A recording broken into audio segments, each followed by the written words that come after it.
Genotype. अच्छा ये table बना था कि नहीं लास्ट टर्म पे, टाइप ऑफ गैमीट के बाद और कोई फॉर्मूला वगैरह नहीं लिखा गया था ना, टेस्ट क्रॉस बैक क्रॉस पे हम आ गए थे।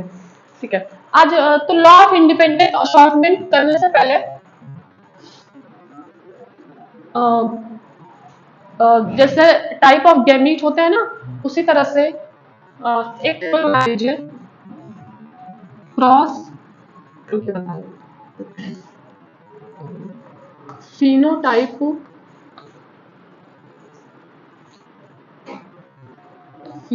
ratio and genotype।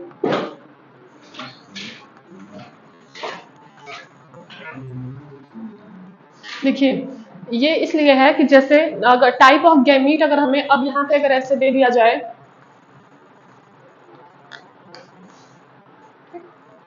तो आप यहाँ पे इजिली बता सकते हैं कि कितने गैमीट बनेंगे यहाँ पे।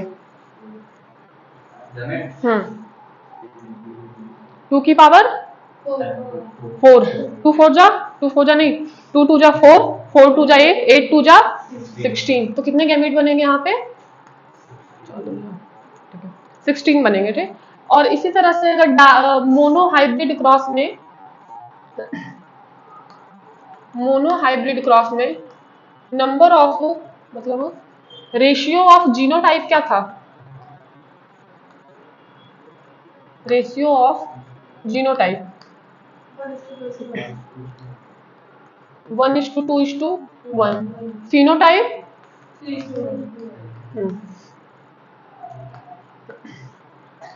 3:1। और अगर ये डाई हाइब्रिड के लिए पूछ लिया जाए तो डाई हाइब्रिड के लिए जीनोटाइप रेशियो क्या हो जाएगा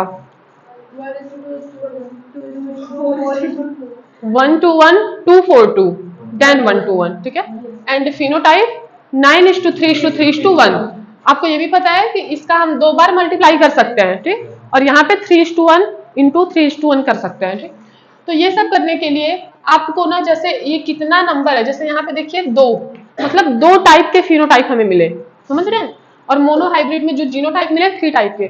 तो जैसे हम यहाँ पे बिना गैमीट बनाए 2 की पावर n करके हम फाइंड आउट कर सकते हैं, उसी तरह से हम फिनोटाइप जीनोटाइप कौन सा क्रॉस है, मोनो हाइब्रिड है या डाई हाइब्रिड है या फिर ट्राई हाइब्रिड भी, ट्राई हाइब्रिड तो पूछता नहीं है, बट अगर ट्राई हाइब्रिड भी है तो उसका भी बता सकते हैं यहाँ पे, ठीक। तो उसी के लिए तो इसको कॉलम ऐसे बना लीजिए, सपोज अगर मोनो हाइब्रिड होगा, मोनो हाइब्रिड के लिए n is equal to 1, for dihybrid n is equal to 2। क्या, हाँ बिल्कुल, for trihybrid law of independent assortment में नहीं है ना, नहीं लॉ ऑफ इंडिपेंडेंट असॉर्टमेंट में नहीं है, सर डलवाए थे ना,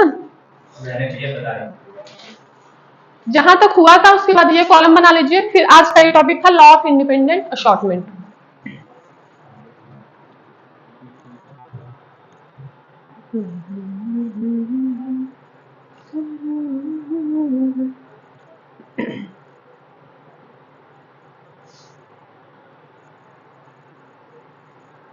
बाकी 3 दिन में आप क्लास रहेगी।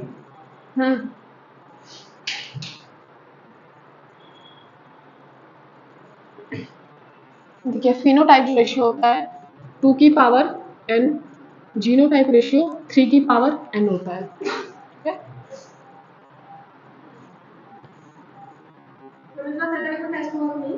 क्या सैटरडे को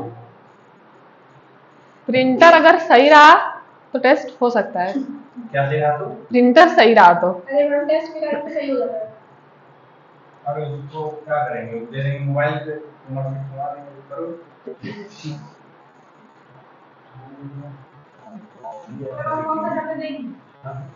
जो आप लोग बताइएगा, जो आपका प्रिपेयर हो जाएगा, जो हम लोग बताते हैं वो तो सर देते ही नहीं, आपसे पूछूंगा।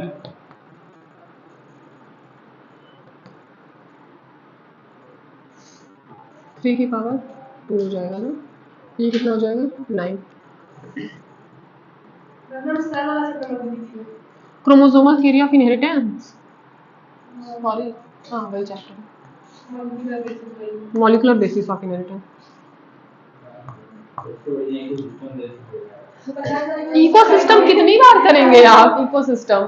अब इकोसिस्टम भी रो रहा होगा कि आप मेरे पास क्वेश्चन नहीं बचे हैं कि आप लोग मेरा टेस्ट लें, समझ रहे हैं?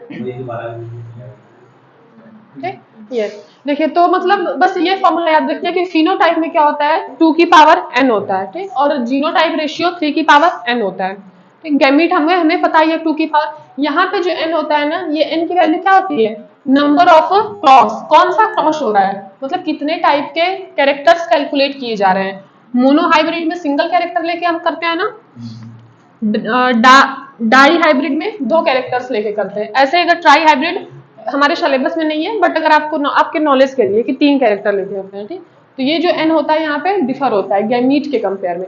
अच्छा, अगर नंबर ऑफ स्प्रिंग पूछा जाए, ये इतना हो चुका, ये अलग है। इसके बाद नंबर ऑफ स्प्रिंग, मतलब पनेट स्क्वायर बनाना पड़ेगा आपको, ठीक। उसके बिना ही कैसे नंबर ऑफ स्प्रिंग आप बता सकते हैं, उसके लिए यहाँ पे नोट कर लीजिए, number of offspring is equal to gametes of parent 1 parents into gametes of parents 2। मतलब एक पेरेंट से कितने गैमीट बनते हैं, दूसरे पेरेंट से कितने गैमीट बनते हैं, इन दोनों को जब मल्टीप्लाई कर देते हैं आप, तो इतने नंबर ऑफ ऑफस्प्रिंग हो जाते हैं। इसको भी नोट डाउन कर लीजिए। ये सारा ना डायरेक्ट आपके एग्जाम में ऐसे क्वेश्चंस आएंगे, तो आप डायरेक्ट मल्टीप्लाई करके बिना स्क्वायर बनाए, बिना कोई क्रॉस कराए आप बता सकते हैं।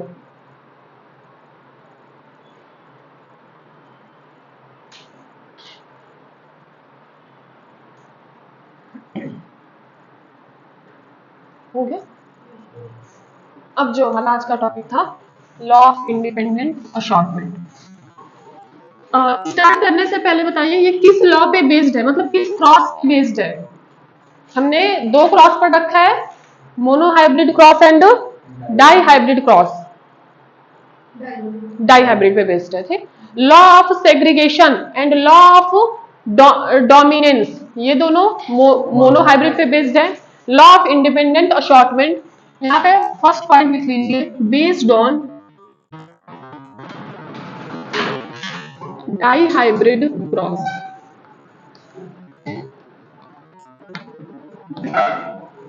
देखिए सबसे क्या वहां पे कोई दिक्कत है?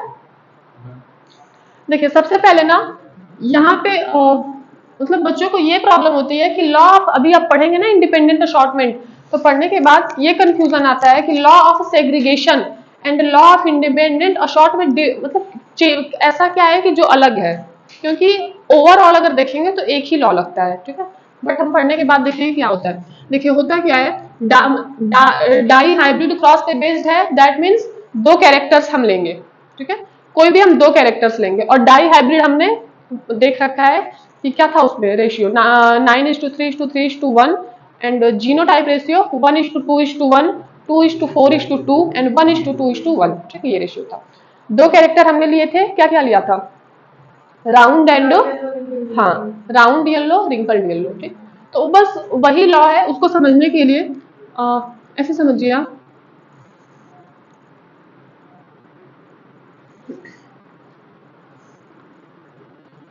देखिए ये सपोज क्रोमोसोम नंबर 1 है, ठीक, ये क्रोमोसोम नंबर 10 है, ठीक है। 2 अलग अलग क्रोमोसोम है। सपोज इस पे ये जो capital R small R, that means round, seed कैसा है, सीड का जो शेप है राउंड सीड है, ठीक। और ये कैसा है शेप, रिंकल्ड।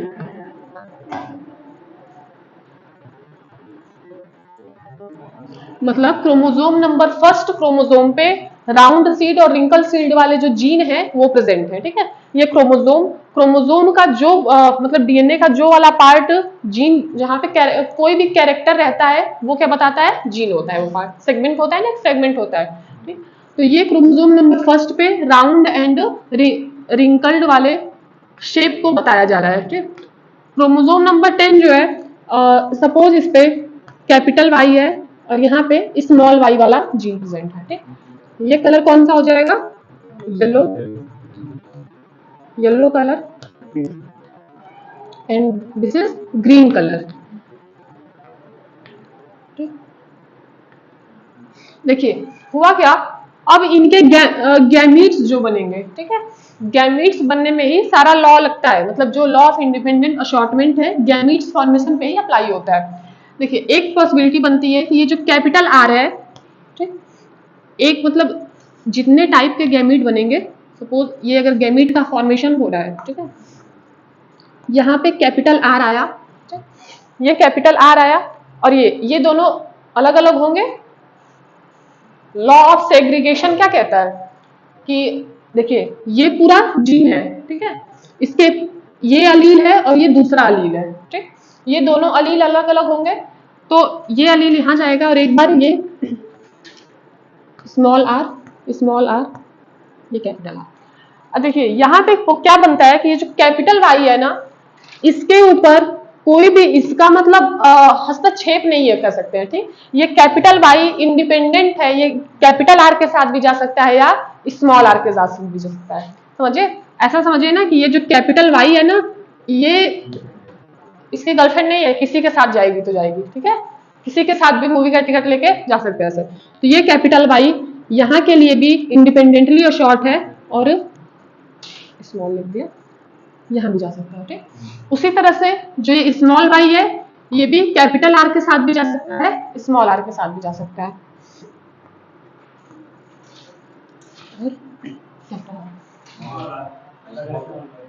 स्मॉल वाई, ठीक है।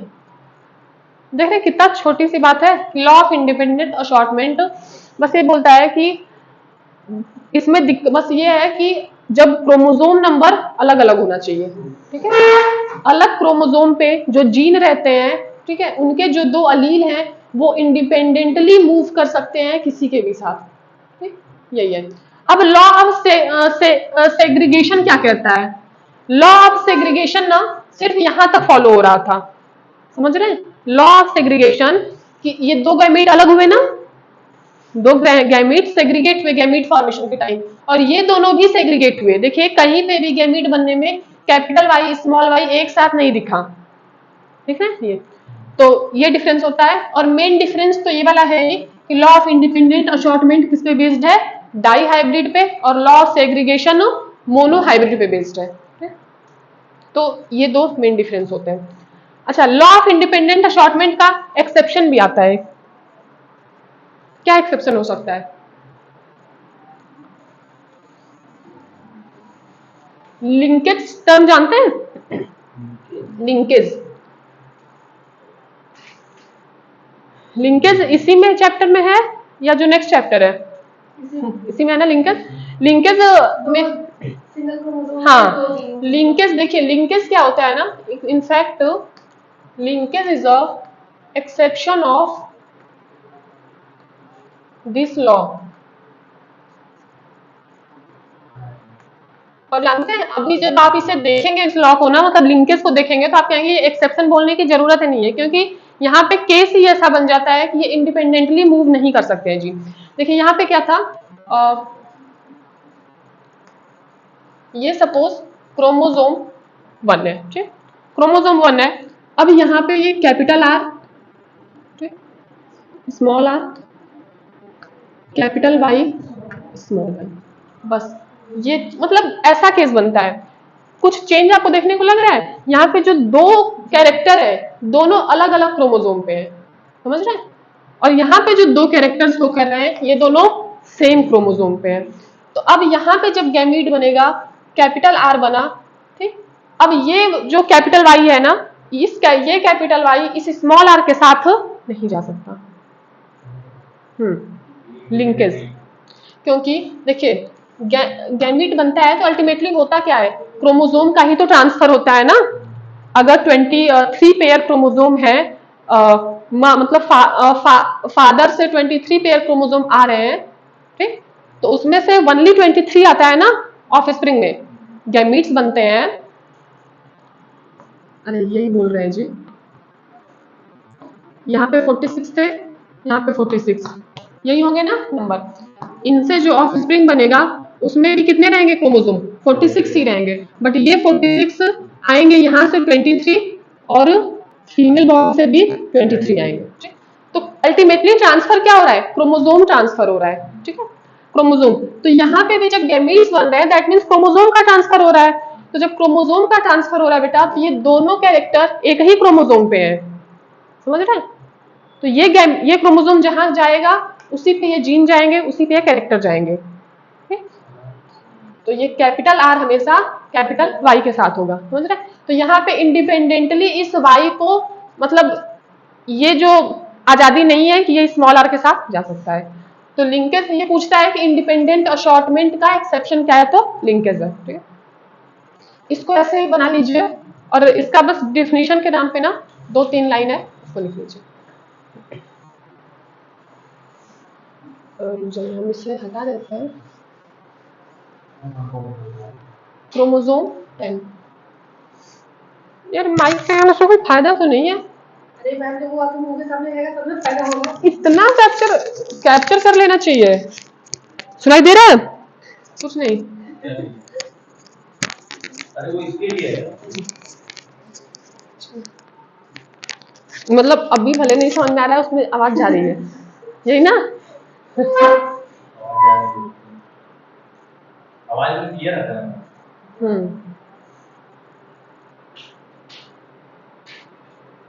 कभी वीडियो थंबनेल के साथ यूट्यूब पे नहीं होगा, यूट्यूब पे होगा अभी तो फ्लैश लगा देता हां।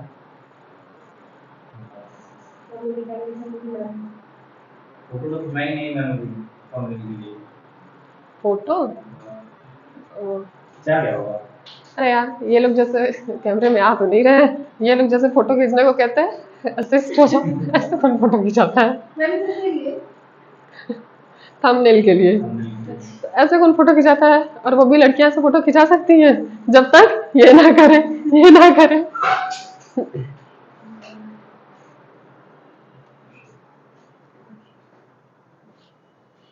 हम लोग पार्टी दे रहे हैं।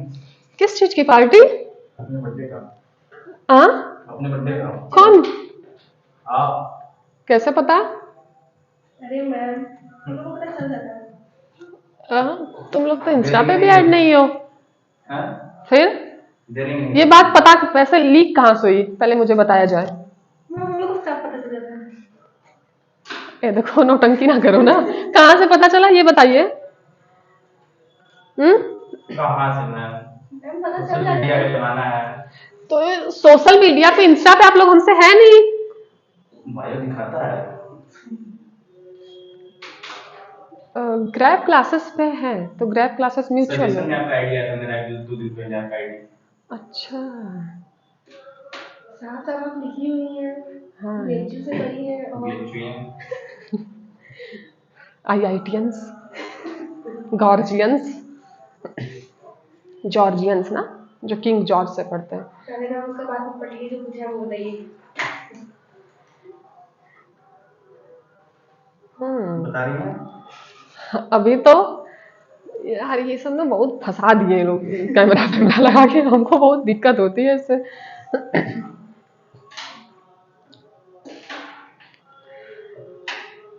देखो बर्थडे क्या है ना कि अगर जैसे बर्थडे नेक्स्ट बर्थडे आया, ठीक, तो पिछले से इस वाले में अगर कोई खुद में भी चेंज आता, ठीक है, कुछ अच्छा होता तो मन करता बर्थडे मनाने का। छोड़िए मत क्या।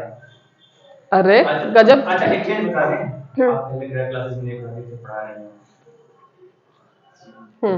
इसका पहले लिख लीजिए लॉ ऑफ इंडिपेंडेंट अशॉर्टमेंट का डिफिनेशन लिख लीजिए। अलील of a gene located on different chromosome different chromosome को ना अंडरलाइन कर लीजिएगा, यही कंडीशन होनी चाहिए इंडिपेंडेंट अशॉर्टमेंट के लिए। allele of a gene located on different chromosome assort independently, assort bracket में move, assort independently to each other, to each other, full stop. उसके बाद नेक्स्ट पॉइंट लिखिए, linkage is a linkage is a exception of independent assortment, independent assortment, full stop. Linkage देखिए बाद में ना, अभी जब हम एक्सेप्शन वगैरह इनका पढ़ लेंगे, इनकम्प्लीट डोमिनेंस, को डोमिनेंस, तो हमें लिंकेज फुल मतलब पूरा डिटेल में करना है, तो उसको अभी कर नहीं रहे। बस इतना ध्यान रखिए कि जहां कहीं भी अगर इंडिपेंडेंट अशॉर्टमेंट की बात आती है तो रेशियो आपको याद होना चाहिए, डाई हाइब्रिड क्रॉस पे बेस्ड है, ये होना चाहिए। इसकी कंडीशन क्या है, जो कैरेक्टर्स होंगे वो अलग अलग, जो क्रोमोजोम अलग अलग कैरेक्टर्स मतलब अलग अलग क्रोमोजोम्स पे होने चाहिए, और रेशियो के साथ साथ इसका जो एक्सेप्शन है वो क्या है, लिंकेज। ये 3 से 4 बातें आपको ध्यान में होनी चाहिए, इससे ज्यादा कुछ नहीं पूछता है इसमें, ठीक है। हो गया ये। इसके बाद अब देखिए हमने सारे लॉ पढ़ लिए, 3 लॉ ही थे इसमें, ठीक है। अब एक्सेप्शन की बात आती है, ठीक है। हेडिंग डालिए, एक्सेप्शन ऑफ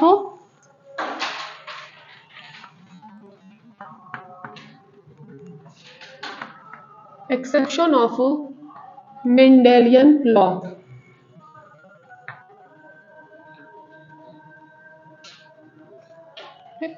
मेंडेलियन लॉ, ये जो एक्सेप्शन होंगे ये 2 टाइप के पहले तो होंगे। First one is intragenic interaction, intragenic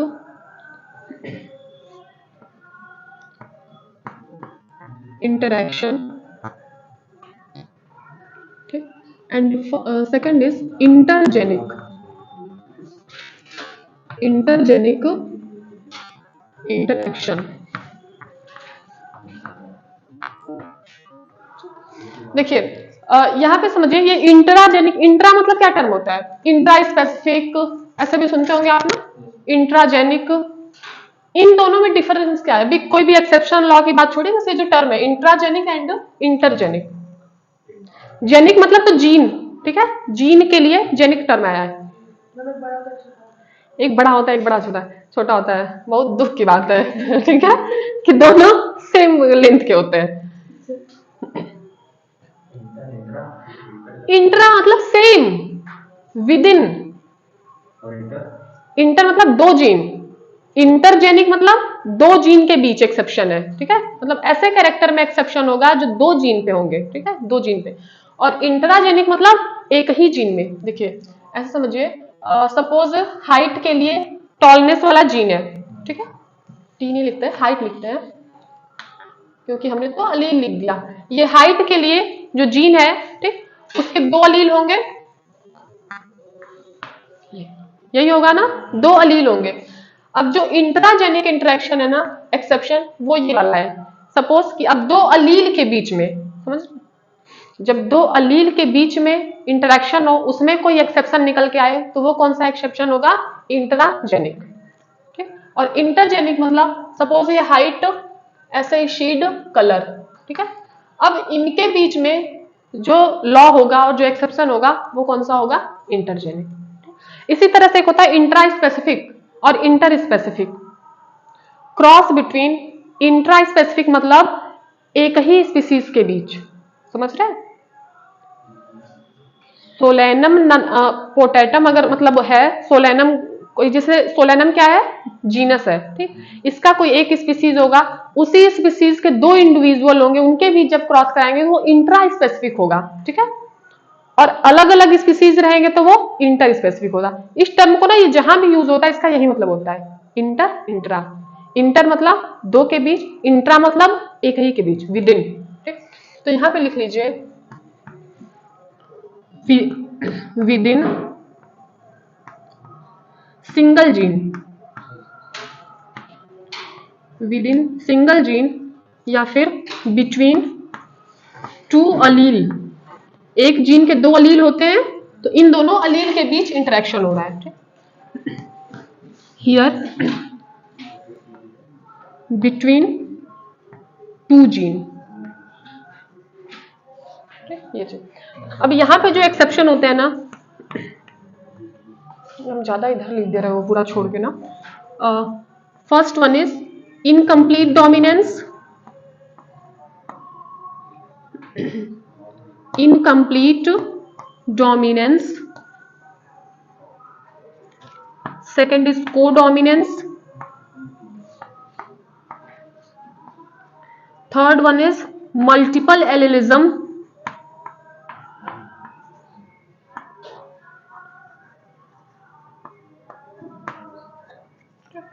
एक होता है पॉलीजेनिक, इसमें पढ़ने सारे नहीं है, ठीक है, बट आपको नाम पता होने चाहिए। Polygenic inheritance,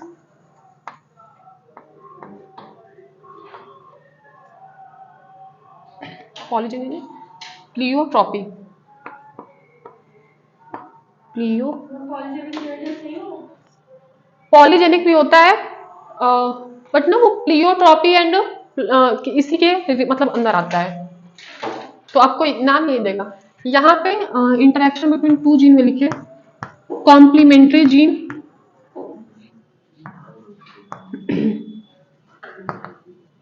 complementary gene, supplementary gene,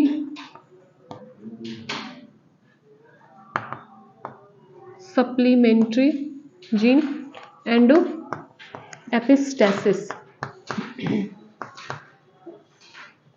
ठीक है, देखिए ये जो इंट्राजेनिक इंट्रैक्शन है ना, इसका जो एक्सेप्शन है, ये सब इंपॉर्टेंट है। Incomplete dominance, codominance, multiple allelism, pleiotropy. ठीक, पॉलीजेनिक इसी में आता है। ये सारे इंपॉर्टेंट है, एनसीईआरटी में भी है, ठीक, सिलेबस में भी है, आपके क्वेश्चन में भी, यहाँ से क्वेश्चन भी पुटअप होंगे। ये जो है इंटरजेनिक, या ये एनसीईआरटी में नहीं है, ठीक है, एनसीईआरटी में नहीं है, बट आपको ना नीट नहीं देना, आपको सीयूईटी देना है, ठीक है। और सीयूईटी के साथ साथ मतलब सीयूईटी में आपको एलयू वगैरह भी देंगे ये, ठीक। तो कुछ कुछ जो यूनिवर्सिटीज हैं वो अपना अलग से कराती है ना, गोरखपुर वाली भी जो यूनिवर्सिटी है वो सब भी, तो उन सबों के थोड़ा सा पेपर पैटर्न बहुत माइन्यूट डिफरेंस होता है, ज्यादा नहीं, तो उन सबों में ये पूछ सकता है, ठीक है। आपकी किस्मत अगर बहुत खराब हुई ना, तब इसके अंदर जाके पूछेगा, समझ रहे हैं, अदरवाइज इससे ज्यादा नहीं आएगा। बस ये पूछ सकता है कि कॉम्प्लीमेंट्री जीन किसका एक्सेप्शन है, मेंडेलियन लॉ का एक्सेप्शन है, और ये इंटरजेनिक में के अंदर आता है, ठीक? तो बस आपको ये नाम ध्यान होना चाहिए। इसको नोट डाउन करने के बाद ना हेडिंग डालिएगा इनकम्प्लीट डोमिनेंस।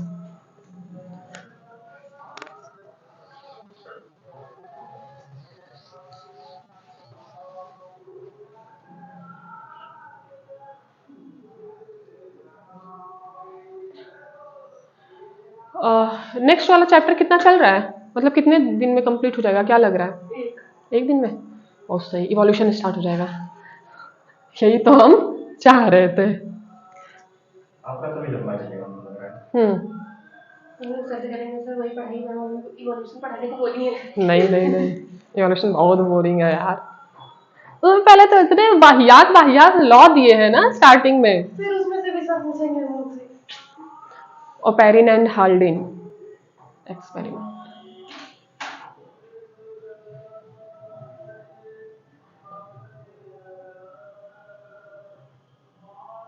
मैम जब आपका ये कंप्लीट हो जाएगा तब क्या करेंगी?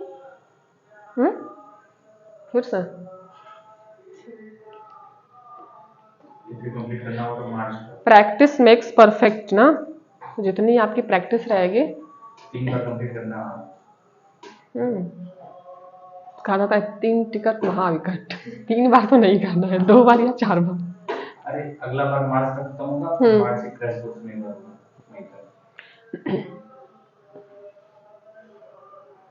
देखिए तो अब जब नेक्स्ट टाइम से रिवीजन के तहत अगर स्टार्ट होगा ना, तो अब जो मतलब जो बच्चे नए रहेंगे या जिनके लिए फर्स्ट टाइम है, वो तो अपना भाई शुरू से नोट्स बनाएंगे। आप लोग की प्रायोरिटी ये होनी चाहिए कि आप आए, ठीक है, और अपना जो आपका कॉपी है नोट्स ने वो लेके आए, ठीक है।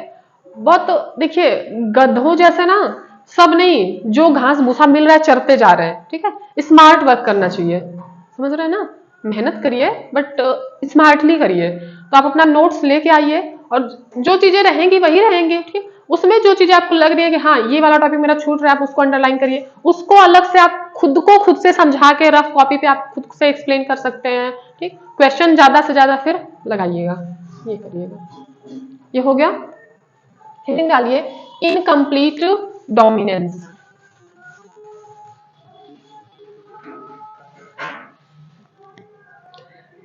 इनकम्प्लीट डोमिनेंस दिया किसने था?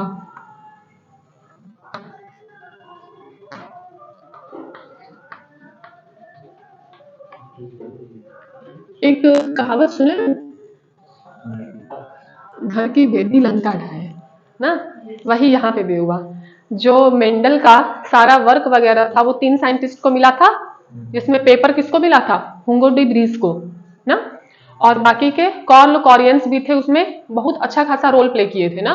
उन्होंने ही इनफैक्ट इनके सारे हाइपोथेसिस को लॉ में कन्वर्ट किया था, मतलब लॉ का नाम दिया था, लॉ ऑफ इंडिपेंडेंट शॉर्टमेंट अभी जो पढ़ा, या फिर इसके पहले भी law of dominance, law of segregation. हुआ क्या, अब सब कुछ जान गए ना, वही फिर इसमें एक्सेप्शन भी निकाल दिए। तो ये भी कार्ल कॉरियंस द्वारा दिया गया है। इसमें given by Carl Correns on plant, कौन सा प्लांट यूज किया था? मिराबिलिस। हाँ, स्नैपड्रैगन इसका एग्जांपल है, पर उन्होंने जो लिया था ना 4 o'clock, 2 एग्जांपल है ना। हाँ, मिराबिलिस जलापा, या इसका इसका दूसरा नाम बोलते हैं 4 o'clock प्लांट। 4 o'clock क्यों बोलते हैं जी? क्योंकि वो 4 बजे तक खिला है।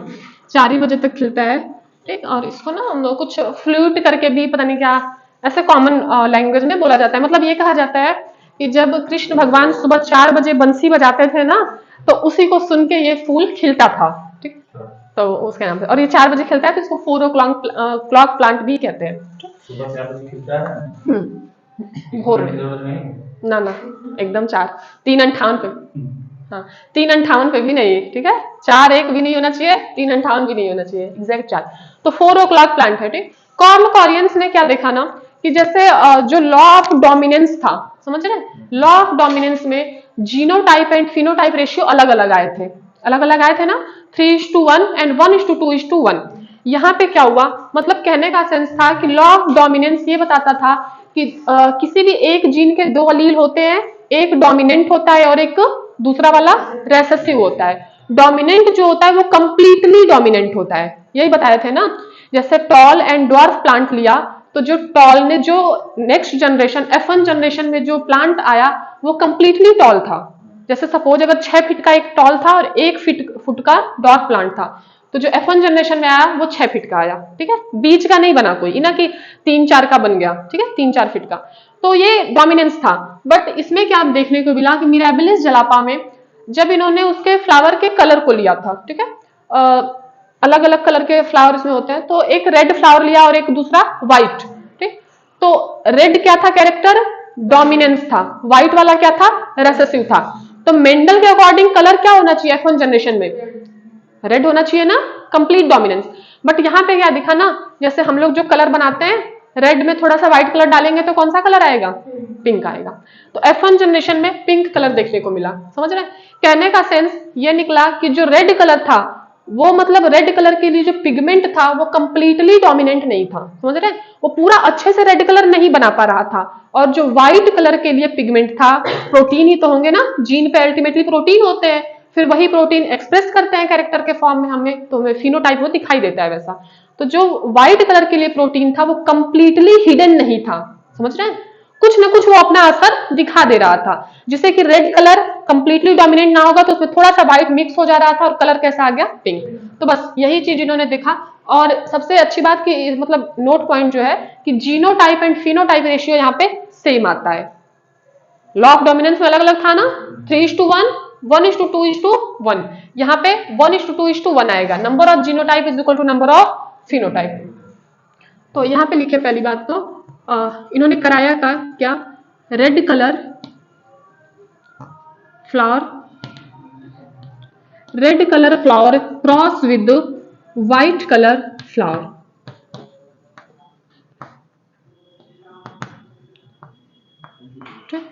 रेड कलर के लिए ये पेरेंट जनरेशन है। ओके, यहाँ पे जो गैमीट बने कैपिटल आर, यहाँ पे क्या बनेगा स्मॉल आर, इसके गैमीट बने। इन्होंने इसका क्रॉस करा दिया। F1 जनरेशन में क्या देखने को मिला, ऑल पिंक, समझ रहे हैं, ऑल पिंक।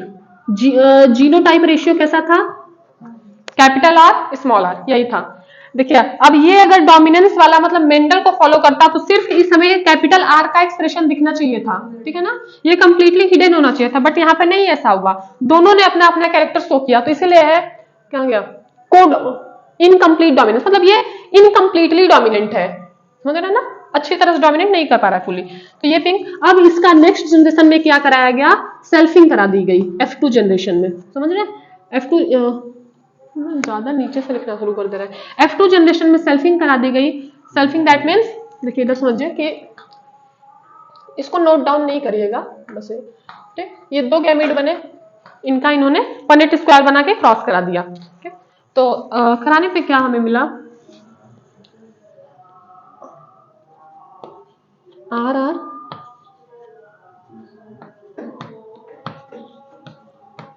स्मॉल आर, ठीक।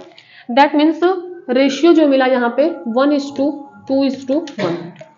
तो ये करने के बाद ना ये लिख लीजिए कि नंबर ऑफ जीनोटाइप मतलब genotypic ratio is equal to phenotypic ratio. दोनों रेशियो क्या होंगे, सेम होंगे, 1:2:1। ये पूछता है, समझ रहे हैं, इनका लॉ ऑफ इनकम्प्लीट डोमिनेंस का रेशियो पूछता है। एंड F1 जनरेशन में कैसे फ्लावर मिले, ऑल पिंक।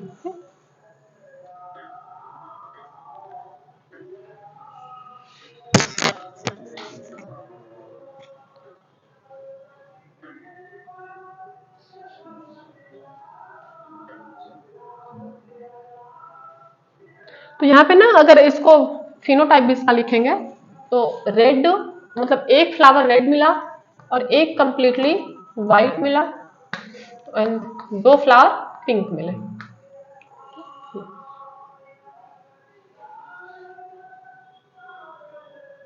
तेज तो नहीं चल रहा है ना, फास्ट नहीं चलता ना, इससे धीरे कोई क्या पढ़ाएगा यार।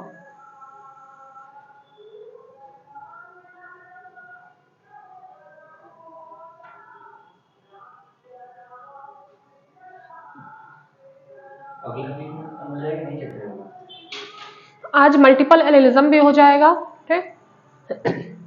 को मल्टीपल एलिलिज्म, कोडोमिनेंस, मतलब ये जो ये वाला इंटरेक्शन है ये तो हो जाना चाहिए। कितना टाइम हो रहा है, अरे यार तो 1 घंटे की क्लास तो समझी में नहीं आती है।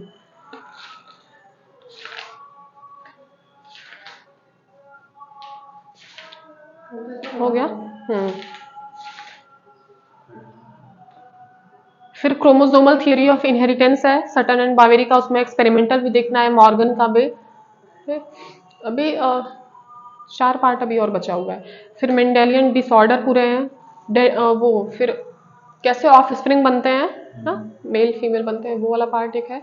डिटर्मिनेशन बचा हुआ है काफी यार, लास्ट वीक में हो जाना चाहिए। सर की तरह आपका ये खींचेगा, सर की तरह आपका भी ये खींचेगा। इनफैक्ट ये जो तीनों ये यूनिट ही है ना पूरी, ये यूनिट ही पूरी अपने आप में बड़ी है।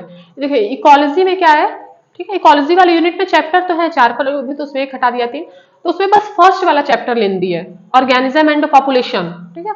उसके बाद बाकी इकोसिस्टम छोटा सा चैप्टर है, जो 4 एस्पेक्ट्स थे वही तो पढ़ने थे बस, प्रोडक्टिविटी, डिकम्पोजिशन और क्या था, न्यूट्रिएंट साइकिल और एनर्जी फ्लो ना। और फिर बायोडाइवर्सिटी वाला चैप्टर भी आसानी था। तो पूरे अगर 12th की बुक में देखें तो यही वाला यूनिट हो गया ये।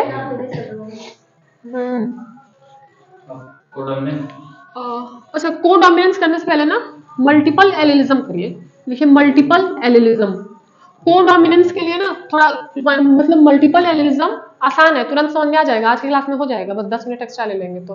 कोडोमिनेंस के लिए कॉन्सेप्ट ऑफ डोमिनेंस पहले पढ़ना होता है कि कैसे हमें म्यूटेशन हुआ, इवोल्यूशन हुआ, तो हमें कैसे पता चला कि कोई जीन, कोई अलील डोमिनेंट है, कौन सा रेसेसिव कर रहा है, तो कॉन्सेप्ट ऑफ डोमिनेंस पढ़ेंगे, देन कोडोमिनेंस समझ में आता है। तो हेडिंग डालिए multiple allelism.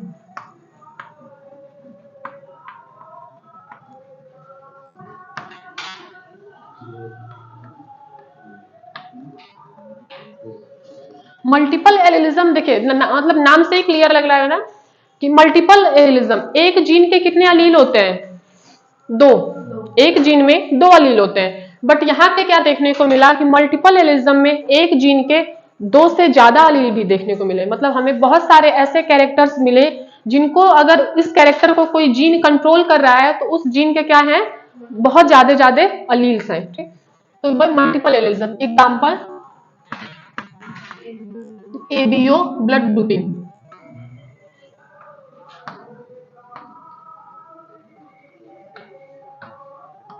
ABO blood group. इसमें देखिए होता क्या है ना, यहाँ पे 3 अलील पाए जा रहे हैं, समझ रहे? हैव 3 अलील, और ये 3 अलील कौन कौन से होते हैं? I A, I B, I zero. ये जो I A and I B are dominant in nature, dominant, and I not are recessive. ये मिला। अब देखिए ये बताइए, जैसे अभी डेंगू वगैरह बहुत फैल रहा है ना, बहुत वायरल, तो आप क्या करते हैं, ब्लड टेस्ट के लिए जाते हैं, सैंपल देते हैं, तो उसी तरह से आप मतलब ब्लड ग्रुप के लिए भी ब्लड टेस्ट कराने जाते हैं ना, सैंपल देते हैं। तो जैसे जो पैथोलॉजी होते हैं, पैथोलॉजी में आपको बताया जाता है कि आपका ब्लड ग्रुप ये है, ठीक? आप में से सब लोगों को अपना ब्लड ग्रुप पता है? कभी जरूरत ही नहीं पड़ी ना। तो देखिए और मतलब वो कैसे डिटरमाइन कर रहे हैं कि आपका ब्लड ग्रुप सपोज ए है, आपका बी है, ठीक है, ओ पॉजिटिव है, ओ नेगेटिव, ये कैसे डिटरमाइन होता है? इतना पहले इसको नोट डाउन कर लीजिए, इसके बाद इधर समझिए कैसे पता चलता है। देखिए ये जो डोमिनेंट एंड रेसेसिव अलील है ना, डिटरमाइन तो यही करते हैं कि कौन सा ब्लड ग्रुप होगा, ठीक है, बट ये कैसे करते हैं उसको समझने के लिए देखिए, सपोज ये आरबीसी है, आरबीसी होती कैसी है? Human RBC, by concave shape की बात कर रहे हैं, ठीक है, बाई कॉन्केव होती है ह्यूमन आरबीसी। हमने अपनी सुविधा के लिए इसको सर्कल बना दिया है, ठीक है। देखिए आरबीसी की जो प्लाज्मा मेम्ब्रेन होगी ना, इस प्लाज्मा मेम्ब्रेन पे एंटीजन प्रेजेंट होते हैं, ठीक है, क्या प्रेजेंट होते हैं? एंटीजन प्रेजेंट होते हैं। जो एंटीजन होगा वही ब्लड ग्रुप होगा, नॉर्मल समझिए कि जो एंटीजन होगा वही ब्लड ग्रुप होगा। और ये एंटीजन कैसे प्रेजेंट होते हैं? शुगर। प्लाज्मा मेम्ब्रेन किस चीज की बनी होती है? थोड़ा सा 11th में जाइए, सिंगल एंड निकोल्सन का जो फ्लूइड मोजाइक मॉडल था 1972 में दिया था। प्लाज्मा मेम्ब्रेन में क्या क्या पाया जाता है, बस ये बता दीजिए। फॉस्फोलिपिड की बाइलेयर होती है ना, फॉस्फोलिपिड बाइलेयर, आजादी के आसपास पढ़े थे, याद आ रहा है? फॉस्फोलिपिड की बाइलेयर होती है, ठीक है। वैसे कोई ऐसी कोई बात नहीं है, देखिए जो चीज नहीं आना है ना उसके लिए क्या सर मारे, ठीक है। तो फॉस्फोलिपिड की बाइलेयर, यहां पर ये समझिए कि फॉस्फोलिपिड की बाइलेयर होती है और उसमें लिपिड की ऐसे बाइलेयर मतलब 2 साइड में लिपिड होती है, ठीक, और बीच बीच में क्या होते हैं? प्रोटीन होते हैं, ठीक। ये प्रोटीन कंप्लीटली इम्बेडेड होते हैं और कहीं कहीं पे पार्शियली भी इम्बेडेड होते हैं, ठीक। और इसी प्रोटीन पे क्या लगा होता है? शुगर लगा होता है, समझ रहे? ऐसे प्लाज्मा मेम्ब्रेन का ये स्ट्रक्चर होता है। आप क्लास 11th के कौन सा चैप्टर है, सेल वाला चैप्टर जो है, सेल यूनिट में जो सेल चैप्टर है उसमें देखेंगे तो ऐसा डायग्राम आपको दे रखा है, ठीक। तो हमें इससे मतलब नहीं है, शुगर यहाँ पे प्रेजेंट होता है, ठीक, प्लाज्मा मेम्ब्रेन में। अब इसी शुगर पे एंटीजन प्रेजेंट होते हैं और जो एंटीजन रहता है वही ब्लड ग्रुप होता है, ठीक। सपोज यहाँ पे ए एंटीजन है, कौन सा एंटीजन है? ए, ब्लड ग्रुप क्या हो जाएगा, ए ब्लड ग्रुप। ठीक, अगर इस आरबीसी पे बी एंटीजन है, ब्लड ग्रुप बी। ये भी तो पॉसिबिलिटी हो सकती है ना कि दोनों एंटीजन प्रेजेंट हो। ठीक, तो ब्लड ग्रुप क्या आ जाएगा, ए बी। और कुछ आरबीसी ऐसे भी होंगे हमारी बॉडी में जो बिल्कुल अपने मन के होंगे, वो कहेंगे ना मुझे एंटीजन से कोई लेना देना नहीं है, मेरा जो अपना काम है मैं सिर्फ वो करूंगा। आरबीसी का मेन फंक्शन क्या होता है, ऑक्सीजन ट्रांसपोर्ट। हीमोग्लोबिन होता है ना, हीमोग्लोबिन क्या करता है, एक टाइम में एक हीमोग्लोबिन 4 ऑक्सीजन को कैरी करता है। ठीक, हर बॉडी पार्ट के सेल्स में भेजता है। तो ये आरबीसी होगा, सपोज यहाँ पे कोई भी एंटीजन नहीं है, no antigen, that means O blood group. समझ गए, तो यही होता है। ये एंटीजन रहा। पहला बात तो ये भी पूछता है ना कि एंटीजन प्रेजेंट कहाँ होते हैं हमारी बॉडी में। ठीक है, अगर ब्लड ग्रुप का ब्लड वाला मतलब टॉपिक है आपके उसमें, तो ये क्वेश्चन आ सकता है। तो ये ध्यान रखिएगा कि जो एंटीजन होते हैं ये आरबीसी के सरफेस पे होते हैं। समझ रहे हैं, आरबीसी के सरफेस पे होते हैं। Antigens are present on surface of RBC.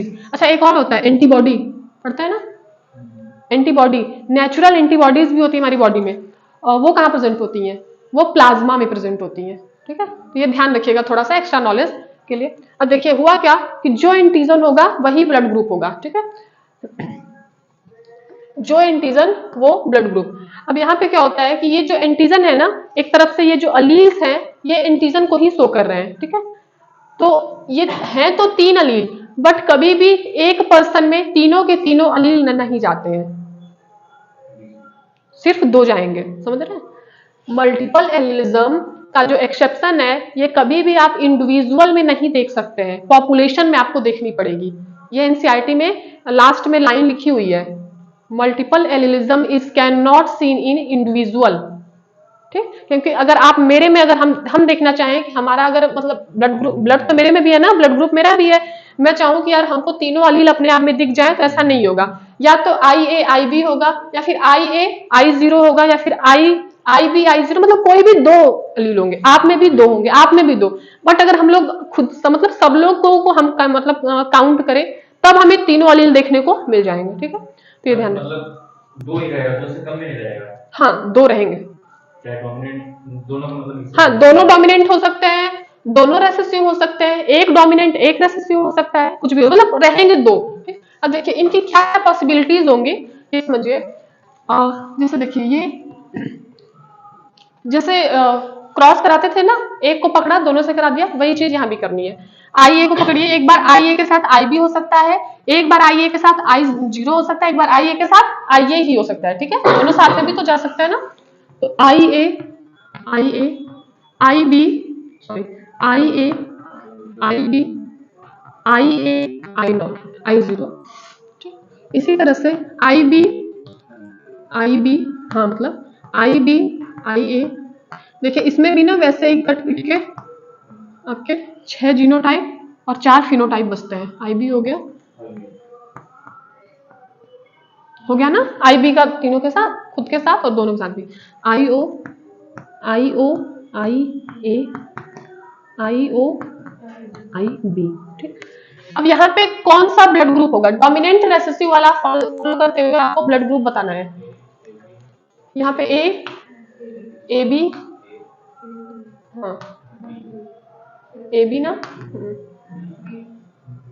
O zero blood group, O blood group है ना, A and B.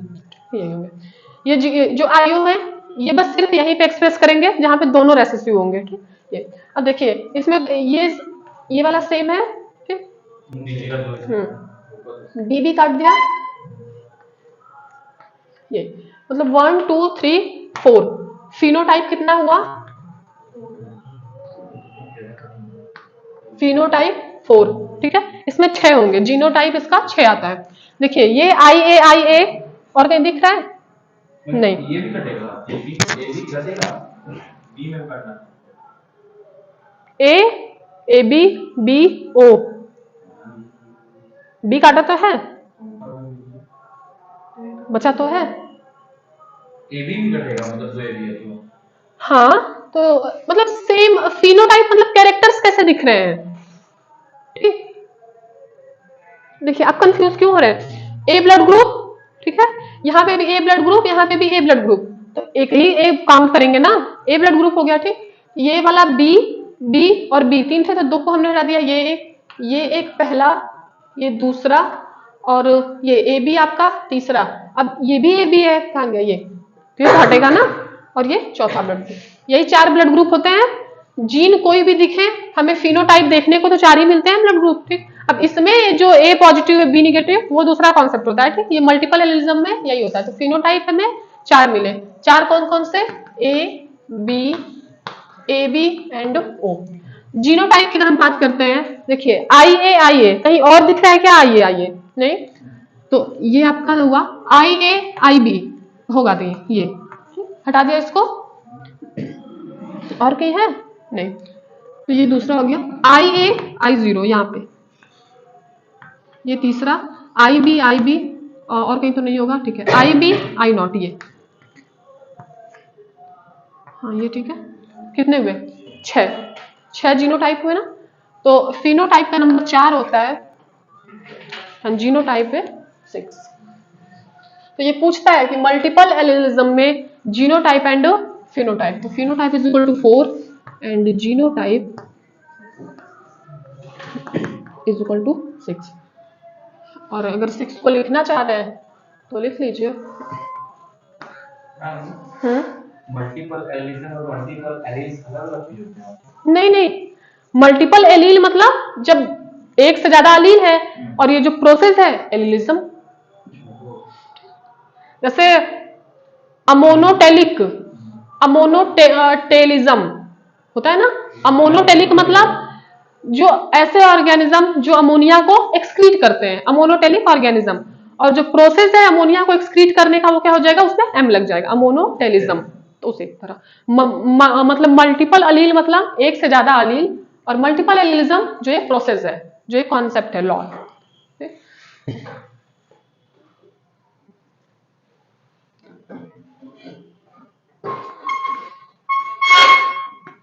I A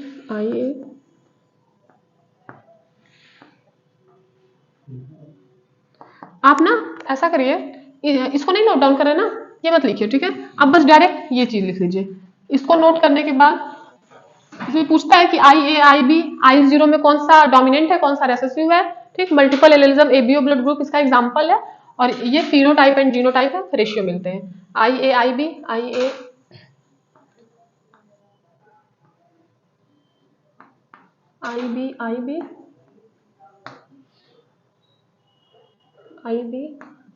I not I not I zero and I zero अच्छे होगी ना, 1 2 3 4 5 6।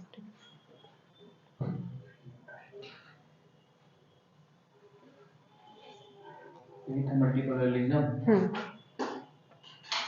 अच्छा, एक पॉलीजेनिक होता है, पॉलीजेनिक इनहेरिटेंस, वो जो प्लियोट्रॉपी आगे होगा। देखिए नाम से लग रहा है ना कि पॉली मतलब मेनी, मोनोपॉली पढ़ते हैं ना बायो में, तो पॉली मतलब मेनी, अजेनिक जीन से। तो जब बहुत सारे जीन मिलके एक कैरेक्टर को रिस्पॉन्सिबल होते हैं। सबसे बेस्ट एग्जांपल ह्यूमन इंटेलिजेंस, जानते हैं कितने जीन कंट्रोल करते हैं हमारी बुद्धि को, 25। नहीं ओनली 25। ठीक है, जीन अपने आप में बहुत ज्यादा है ना, एक जीन सफिशियंट है एक कैरेक्टर, 2 कैरेक्टर, 3 कैरेक्टर के लिए। तो मतलब 25 जीन मिलके एक ही कैरेक्टर को मतलब फॉलो कर रहे हैं, उसको बता रहे हैं। तो जब कहा जाता है किसी को कि इतनी भी बुद्धि नहीं है आप में, तो मतलब एक भी आप में जीन नहीं है। 25 फॉलो मतलब भाई गाइड कर रहे हैं, एक तो होना चाहिए। ये हो गया। हेडिंग डाल लीजिए, को डोमिनेंस स्टार्ट करने से पहले ना, कॉन्सेप्ट ऑफ डोमिनेंस। टाइम क्या हो रहा है, 11 अच्छा नहीं हो नहीं पाएगा, इसको डाल लीजिए, कल करते हैं। आप लोगों की आगे वाली क्लास भी यही चलेंगी। कॉन्सेप्ट ऑफ डोमिनेंस डाल लीजिए, फिर नेक्स्ट टर्न पे करते हैं।